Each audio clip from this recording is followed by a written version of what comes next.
नमस्कार, मैं शारदा पांडे आसान ज़िंदगी के इस एपिसोड में आपका स्वागत करती हूँ। जैसा कि अभी जून महीना चल रहा है और लगभग 28 जून तक विवाह मुहूर्त है।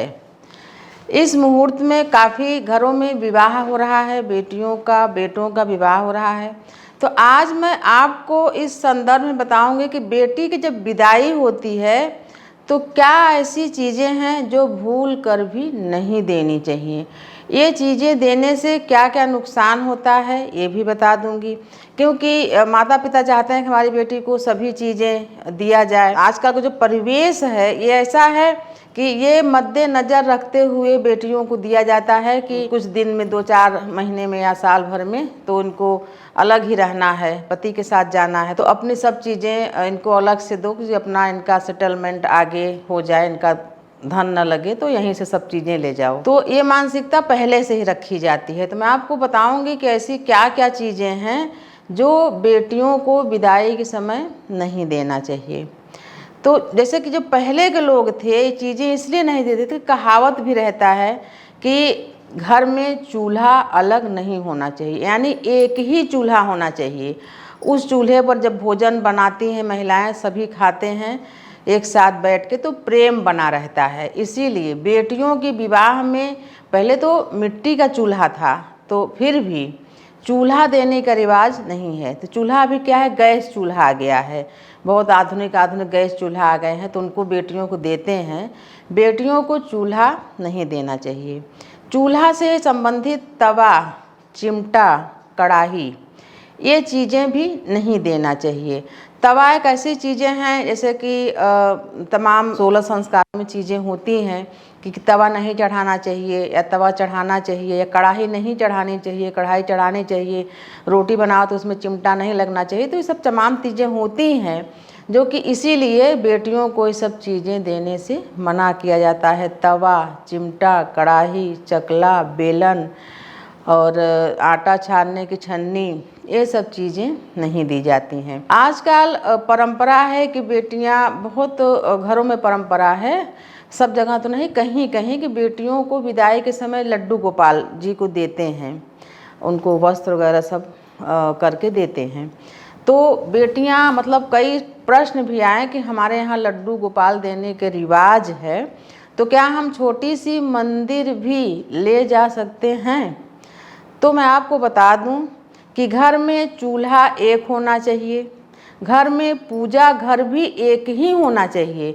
इसके पहले हम जब 2016 से जब अपना हम चैनल खोले हैं आसान ज़िंदगी, तो पहले बहुत सारे प्रश्न आते थे कि कुल देवी देवता हमारे घर में हैं, सब पूजा नहीं करना चाहते हैं, नहीं करते हैं, तो किसी के चाचा जाके वहाँ पिड़हर में जो कुल देवी देवता को वहाँ स्थापित कर दिए, यानी घर में कोई पूजा नहीं कर रहा था तो वहाँ दे आए। बहुत सारे लोगों का ऐसा है कि पुराना घर बंटवारा हुआ तो जो कुल देवी देवता बैठे हैं तो वहाँ हम उनके, वो हमें नहीं जाने देते पूजा करने, तो क्या हम अलग अलग कर लें? तो मैं कई बार बताई हूँ कि नहीं, देवी देवता का, कुल देवी देवता का, इष्ट देवी देवता का, गृह देवी देवता का एक ही जगह स्थान, यानी एक घर है तो एक ही। लेकिन भाई जब से अलगौजी होती है भाइयों में तो अलग अलग होता है। लेकिन मेरा कहने का मतलब यह है कि बेटियों को क्यों नहीं देना चाहिए, क्योंकि पहले से मानसिकता बना के न रखें कि अलग मंदिर रखेंगे, अलग चूल्हा रखेंगे, नहीं रखना चाहिए ऐसी मान्यता। बाद में तो सेपरेट होना है तो आपने अलग रहना है तो रहते ही हैं। तो अगर आप लड्डू गोपाल ले भी जाते हैं तो आपके इष्ट, यानी ससुराल वाले जो मंदिर बनाए हैं उसी मंदिर में अपने लड्डू गोपाल को भी एक स्थान दे दें। अलग से अपने ही सोने वाले कमरा में लड्डू गोपाल का स्थान न दें और मंदिर न ले जाएं। मंदिर भी नहीं ले जानी चाहिए। झाड़ू, क्योंकि झाड़ू लक्ष्मी से संबंधित होती है, इसीलिए झाड़ू भी नहीं ले जानी चाहिए। वैसे कोई झाड़ू देता भी नहीं, फिर भी मैं देखी हूँ कई जगह कि 2-4-10 झाड़ू भी ले आकर दे देते हैं कि चलो ले जाएंगे दहेज में। नहीं ले जाना चाहिए। तो मैं आपको बता रही हूँ कि क्या क्या चीज़ें बेटी के विदाई के समय, विवाह में जब विदाई होती है तो क्या क्या चीज़ें नहीं देना चाहिए। उसी प्रकार से सुई धागा, अगर सुई धागा भी नहीं देने चाहिए। बेटियों को पसंद है काले लिबास, काले कपड़े, काली साड़ियाँ, काले ब्लाउज, उसमें अच्छे से गोटा किनारी लगा के बनाए हैं, तो सुंदर गोरी गोरी बेटियां हैं तो काले कपड़े पहनने का उनको शौक़ रहता है, तो मैं बोलूँगी आप बिल्कुल पहनो। लेकिन साड़ी वगैरह ब्लाउज वगैरह बनवा भी लिए हो तो विवाह के समय अपना जो अटैची है या बाक्स है, बड़े बड़े बाक्स देते थे बेटियों को, तो उसमें काले लिबाज न रखें, अभी मायके में ही रहने दें। विवाह के समय, विदाई के समय न ले जाएं, बाद में दोंग होगा, पहल पठौनी होगी, उसमें आके आप ले जाना। साल भर विशेषकर काला कपड़ा बेटियों को पहनना भी नहीं चाहिए, काली बिंदी लगानी भी नहीं चाहिए। जिस सिंदूर से, जो सिंदूर मैं लगाई हूँ इसको बोलते हैं बंधन सिंदूर, हम लोग की तरफ एंगूर बोलते हैं। एंगूर जो गुलाबी पिंक सिंदूर होता है उसको एंगूर बोलते हैं। तो इसी सिंदूर से विवाह होता है और साल भर यही सिंदूर लगाना चाहिए। तो मैं आपको बता रही हूँ कि बेटियों को क्या क्या चीज़ें विदाई में नहीं देना चाहिए। तमाम प्रकार के चटपटे अचार भी होते हैं, अचार भी बेटियों के विदाई के समय नहीं देना चाहिए। बाद में देन लेन करते रहेंगे तो वो चलता रहता है, पहली बार नहीं देना चाहिए। सिल लोढ़ा जैसे जो होता है बट्टा, उसे आजकल तो कोई करता नहीं, लेकिन शौक़ रहता है कि हम सिल लोढ़ा में चटनी बना के खाएं, अच्छा लगता है जो भी, तो सिल लोढ़ा भी नहीं देना चाहिए। तो इन सब बातों का ध्यान रखें, सावधान रहें कि बेटियों को क्या क्या विदाई में नहीं देना चाहिए। कैंची, कपड़ा वगैरह काटने वाला कैंची, तेज़ धार वाली चीज़ें, चाकू वगैरह, ये सब चीज़ें भी बेटियों को नहीं देना चाहिए। जो बर का पानी आता है, बर का पानी यानी जब विवाह के लिए उधर से, जैसे आपके यहाँ बेटी है, उधर से जो दूल्हा जब विवाह के लिए आता है ससुराल की तरफ तो स्नान करता है, तो जब स्नान करता है तो उसके सिर से जो पानी निकलेगा तो थोड़ा सा रोप लेते हैं पात्र में। अब पहले क्या होता था कि मटका में लाते थे, बड़े बड़े मटका में उसको सावधानी पूर्वक लाते थे, मटका फूटे न कहीं। तो उस पानी से कन्या विवाह के पहले स्नान करती है, उसको बोलते हैं बर का पानी। तो बारात में से किसी को भेजा जाता है, या कोई बारात की तरफ से आता है कि लो बर का पानी से कन्या नहाएगी, फिर कन्या तैयार होगी। लेकिन अभी मैं देखी हूँ इस आधुनिक युग में कि कोई, हमको लगता तो नहीं कि कोई बर का पानी ले आता होगी, कन्या नहाती होगी, ऐसा कुछ नहीं होता। कन्या पहले से ब्यूटी पार्लर में तैयार होती रहती है, तैयार होकर बैठी रहती है, कोई बर के पानी से स्नान नहीं। यहाँ तक कि बर का जो पानी होता है वो छिड़का भी नहीं जाता। जो बर होता है यानी दूल्हा, बर वधू, दूल्हा का स्नान का जो पानी होता है वो छिड़कते भी नहीं दुल्हन के ऊपर। यानी विवाह का जो 16 संस्कार में जो विवाह संस्कार है, इसकी रीति पूरी तरह से निभाई ही नहीं जाती है। जो पूरी रीति होती है उसको निभाया ही नहीं जाता है। बताने का मतलब हमारा है क्या है कि बेटियों को क्या नहीं देना चाहिए। तो जो बर का पानी, पहले तो मटका वगैरह आता था, अब क्या कहते हैं बाटल में लाते हैं। मटका कौन लाए? पहले जब मटका लाते थे तो उसमें चावल भर के देते थे, यानी अच्छत बोलते हैं ना कि अरे इनका विवाह हुआ, पता नहीं उनका कैसा अच्छत दिए थे कि ऐसा कोई शुभ नहीं हो रहा है, तो अच्छत भर के देते थे उस मटका में, या मिठाइयाँ भर के देते थे, थोड़ा अच्छत भी डाल देते थे।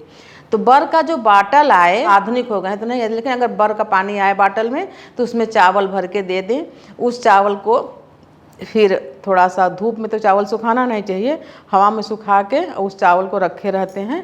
तो मतलब उस चावल को घर में रखे रहेंगे, इससे उन्नति होती है। बर के जो बाटल होता है, उसी प्रकार के से जो पचहड़ यानी आज के ज़माने में ये सब चीज़ें नहीं चलती हैं।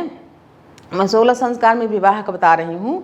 पचहड़ 5 बड़े बड़े बर्तन, जो हंडा, गगरा, बटुआ, पहले बटुआ आता था, एक बड़ा सा बटुआ, और बेटियों को समझाया जाता था कि बड़ा बड़ा बटुआ उतारना पड़ेगा ससुराल में।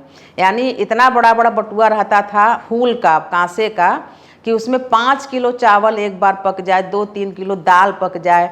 तो इसमें पचहड़ में ये पात्र बर्तन आते हैं, हंडा, गगरा, दाल का बटुआ, चावल का बटुआ, और लोटा भी रहता है, जो जिससे भाई जो है पानी डालता है, परछन जिसको बोलते हैं, पानी डालता है भाई जब कन्यादान होता है, तो बड़ा सा लोटा रहता है। तो ये सब पात्र बेटियों के विवाह में बर्तन शुभ होता है, दिए जाते थे पहले, लेकिन आज इनकी उपयोगिता है ही नहीं। न तो हंडा क्योंकि हंडा पीतल का है, उसमें अगर पानी भर के पियो तो पानी, दूषित पानी भी स्वच्छ हो जाता है। गगरा भी उसी प्रकार से पीतल का रहता है या तांबे का, तो उसमें पानी स्वच्छ हो जाता है। जो बटुआ में खाना बनता था वो काफ़ी हेल्दी रहता था, जो आजकल कुकर में बनता है, तो बटुआ का जगह कुकर ले लिया। और ये जो आपका हंडा वंडा बता रहे हो, सब आरओ मशीन है वो दे दिए, फलाना दे दिए। तो बता रही हूँ मैं कि अगर ये बर्तन अब भी दिवाते हैं, भले इनका उपयोग न हो, तो इन बर्तनों को ऐसे खाली ठन ठन गोपाल नहीं देना चाहिए। इन बर्तनों में एक मुट्ठी चावल, अक्षत और 1 रुपया डाल के देना चाहिए। खाली बर्तनों को नहीं देना चाहिए। मैं आपको बता रही हूँ, केतली होती है चाय की या पानी की, जो कि जिसमें टोंटी लगा रहता है, केतली बोलते हैं। ये बुद्ध से संबंधित पात्र है, बर्तन है, तो ये भी बेटियों को नहीं देना चाहिए, केतली। उसी प्रकार से बुद्ध से संबंधित पक्षी है तोता। बहुत सारी बेटियां तोता पाले हैं, बोले दो हम ले जाएंगे, नहीं ले जाना चाहिए। आप मायके में पाले हो, ऐसे पक्षियों को तो बंधन में नहीं रखना चाहिए, बिल्कुल मत ले जाएं। बकरी, वैसे आप बोलोगे हम बकरी उकरी क्यों बता रहे हैं, तो आप शहर में हो, गांव वाले करते हैं ऐसा। बकरी भी बेटियों को नहीं देना चाहिए, ये भी बुद्ध से संबंधित ग्रह हैं। विदाई हो रही है, बच्ची जा रही है, फिर उधर से माँ या कोई पिताजी आएंगे, बेटा बेटा ये बेटी का ये देखो पर्स, ये दवाई का पर्स छूट गया है, इसको दे दो। अब बेटी बारातियों के सामने उसको दे रहे हैं, बेटी आराम से अपने पास रख रही है या अटैची में रख रही है, सब देख रहे हैं। तो उपचार, इलाज, रोग ये सब चलता रहता है, लेकिन एक हर चीज़ का तरीका होता है। मान लीजिए आप कोई, आपका उपचार चल रहा है, आपकी दवाइयाँ औषधियाँ चल रही हैं, तो सावधानी पूर्वक, न मायके वाले जान सके, मायके वाले यानी माता पिता भाई तो जानेंगे ही, और बाकी लोग न जाने कि तुम्हारा कोई इलाज चल रहा है। सभी लोग बीमार होते हैं, इलाज चलता है, ठीक हो जाते हैं, लेकिन ये मोही मोहा की बात हो जाती है। अरे ये तो दवाई लेकर जा रही हैं, या ससुराल वाले देख ले, ये तो आते ही दवा लेकर आई है, बीमार ही है क्या। तो ये सब चीज़ों से बचना चाहिए। आदमी बीमार होता है, स्वस्थ हो जाता है। कई चीज़ें देखने में ऐसी आई हैं, आप बीमार हो, आपका इलाज चल रहा है, कुछ ऐसी दवाइयाँ हैं जो 2-4 महीने चल रही हैं, तो दवाइयों को अच्छी तरीके से, दवाइयों की पर्ची सब अच्छी तरीके से रख लो। कोई आपके घर के सिवाय मायके में बाहर के मेहमान भी न जाने, ससुराल वाले तो बिल्कुल ही न जाने। बिल्कुल यानी कोई चीज़ छुपाना नहीं है, यानी कि सभी लोग न जाने कि हाँ ये बहू की कुछ दवाई चल रही है, कुछ आदमी, हर आदमी ठीक हो जाता है। तो इन सब चीज़ों को छुपा के रखना चाहिए। औषधि है, नाश्ता करो, खाना खाओ, टाइम से औषधि खाओ, स्वस्थ हो जाओ, लेकिन ये सब चीज़ें सार्वजनिक प्रदर्शन में रखने, बताने, कहने वाली चीज़ें नहीं हैं। पहले दान दहेज में, पहले की बात बता रहे हैं, जो हमारी बुआ लोगों का विवाह हुआ था, तो उस समय जमींदारी चलती थी, तो हमारे जो बब्बा लोग थे, बुआ लोगों को हाथी वगैरह खिचड़ी खवाए में दिए थे। प्रयागराज में काफ़ी प्रचलित बात है ये सब चीज़ें। तो दहेज में हाथी, घोड़े, घोड़े एक बहुत लग्जरी सवारी मानी जाती है। जैसे अभी जो कारें चल रही हैं, बेटी को पलंग जरूर देना चाहिए। पलंग जो मायके का दिया रहता है, उसी पलंग पर बेटी सोती है, ज़रूर देना चाहिए। आपको बता रहे हैं, बहुत सारे लोग जो चीज़ें देनी चाहिए वो बोलते हैं अरे बहुत भारी है, इसको कौन ले जाए, कहाँ। अब शादियां भी तो कहाँ कहाँ होती हैं, भवनों में, वहाँ से कौन ढोए, कौन ले जाए। जो चीज़ें अच्छी हैं, जो चीज़ें देनी ही चाहिए, उसको नहीं लेंगे, आलतू फालतू की चीज़ें ले जाएंगे। तो आपको बताई हूँ कि क्या क्या बेटियों को नहीं ले जाना चाहिए। और फिर बेटियों को अपनी जो भावना है, जो भी अपनी चीज़ें हैं, वो जाते ही नहीं प्रकट करना चाहिए कि मैं ये नहीं करती, मैं वो नहीं खाती, मैं नहीं। देखना चाहिए हाव भाव कि ससुराल वाले कैसे हैं, उनको क्या पसंद है, उनके अनुकूल ढलना चाहिए। फिर पति के साथ तो और देश प्रदेश में जाना ही चाहिए। कुछ दिन ससुराल में रह के सास ससुर का सेवा भी करना चाहिए। और जहाँ भी रहें वहाँ से सास ससुर का भी देखभाल, हाल चाल लेते रहें। अगर आप अकेले हैं घर में तो सास ससुर को अपने साथ भी रख सकते हैं। ऐसा ही जीवन चलता रहता है। तो जिनके घर में शादियां हैं बेटियों का, वो मैं बता रही हूँ। वैसे बहुत सारे आसान ज़िंदगी में वीडियो भी डले हुए हैं, कलश वगैरह कैसे सजाते हैं, जो भी है, मटमंगरा का तेल का सब बताई हूँ, तो आप उसको भी देखें। और आपके कमेंट के हिसाब से ही मैं वीडियो बनाती हूँ। लोग पूछे कि बेटियों के विवाह में क्या क्या नहीं देना चाहिए, तो वो सब चीज़ें हम बता रहे हैं कि आपको क्या क्या नहीं देना चाहिए। चावल, गुड़ वगैरह बेटियों को खूब देना चाहिए। खूब मिठास रहे बेटियों को जीवन में, उसका खीर बना के बेटियाँ खाएँ, बाँटें, दान करें, बहुत अच्छा होता है।